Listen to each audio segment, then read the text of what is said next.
అధికారంలో ఉన్నాం, పైగా ఎమ్మెల్యేలు మనోళ్లే, మున్సిపాలిటీల్లోనూ పాగా వేయాలి.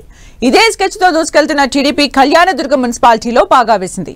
లోకల్ ఎమ్మెల్యే సురేంద్రబాబు వ్యూహం ఫలించగా మున్సిపల్ చైర్మన్ పీఠం టీడీపీ వశమైంది.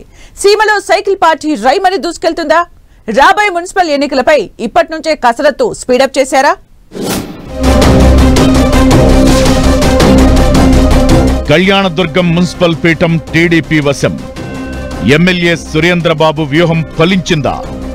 బీసీలకు రాజ్యాధికారం టీడీపీతో సాధ్యమన్న నేతలు.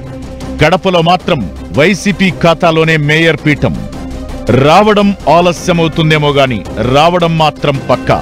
వన్ స్టెప్ ఇన్, ఇక తిరుగుండదు అంటోంది టీడీపీ. ఒక్కో మున్సిపాలిటీలో జెండా పాతుతూ వస్తోంది.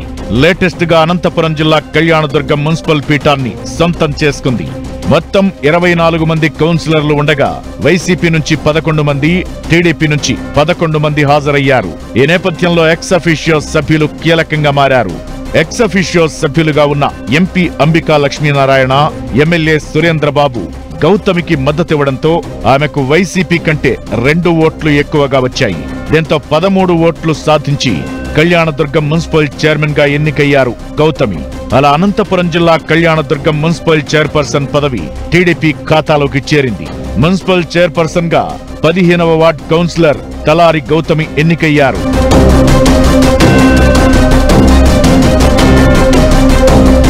మున్సిపల్ చైర్మన్ పీఠం టీడీపీకి దక్కడంలో ఎమ్మెల్యే అమిలినేని సురేంద్రబాబు కీలకంగా వ్యవహరించారు. తాను సిట్టింగ్ ఎమ్మెల్యేగా ఉండడంతో పాటు పార్టీ పవర్ లో ఉండటంతో మున్సిపల్ చైర్మన్ కుర్చీని తమ ఖాతాలో వేసుకునేందుకు గట్టి ప్రయత్నాలు చేశారు.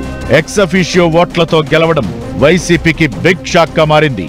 అయితే ఇది ప్రజల విజయమని, ప్రజా తీర్పు అని ఎమ్మెల్యే అమిలినేని సురేంద్రబాబు అభివర్ణించారు. రాష్ట్రంలో ప్రజలు వైసీపీని 11 ఎమ్మెల్యేలకు పరిమితం చేసినట్లే కళ్యాణదుర్గంలో వైసీపీని 11 ఓట్లకే పరిమితం చేశామంటూ ఎద్దేవా చేశారు. టీడీపీ ఎప్పుడూ బీసీలకు రాజ్యాధికారమే ఇస్తుందని మరోసారి ప్రూవ్ అయిందన్నారు లీడర్లు. వాల్మీకి సమాజానికి చైర్మన్ పీఠం దక్కడం పార్టీ నిబద్ధతకు నిదర్శనంగా చెబుతున్నారు తెలుగు తమ్ముళ్లు.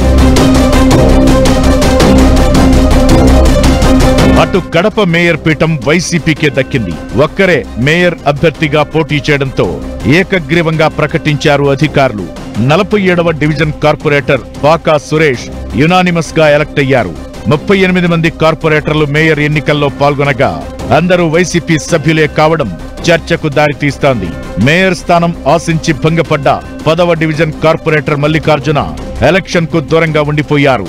అసంతృప్తితోనే ఆయన మేయర్ ఎన్నికకు అటెండ్ కానట్లు తెలుస్తోంది. ఇక్కడ మేయర్ కుర్చీ కోసం టీడీపీ ప్రయత్నాలు చేయకపోవడం చర్చనీయాంశంగా మారింది. అయితే వైసీపీ అధినేత జగన్ ఇలాకాలో పాగా వేయాలనుకుంటున్న టీడీపీ కడప మేయర్ సీటును లైట్ తీసుకోవడానికి కారణమేంటన్న చర్చ జరుగుతోంది. కొందరు ఫ్యాన్ పార్టీ కార్పొరేటర్లకు టీడీపీ కండువా కప్పినప్పటికీ మేయర్ ఎన్నికకు కావలసినంత మందిని చేర్చుకునే ప్రయత్నం చేయలేదా, లేక టీడీపీలో చేరేందుకు వైసీపీ కార్పొరేటర్లు ఆసక్తి చూపలేదా అనేది హాట్ టాపిక్ అవుతోంది. ఏదైనా పులివెందుల జెడ్పీటీసీ ఉప ఎన్నికల్లో గెలిచిన టీడీపీ కడప మేయర్ పీఠాన్ని పెద్దగా సీరియస్ గా తీసుకోకపోవడం వెనుక వ్యూహం వేరే ఉందన్న గుసగుసలు వినిపిస్తున్నాయి. త్వరలోనే మున్సిపల్ ఎన్నికలు జరగనున్నాయి. ఈలోపే అక్కడ కార్పొరేటర్లను చేర్చుకుని మేయర్ సీటును కైవసం చేసుకునే బదులు రాబోయే ఎన్నికల్లో తమ నేతలకు కార్పొరేటర్లుగా అవకాశం కల్పించి గెలిచి మేయర్ కుర్చీని తమ ఖాతాలో వేసుకోవాలని టీడీపీ వ్యూహం అంటున్నారు.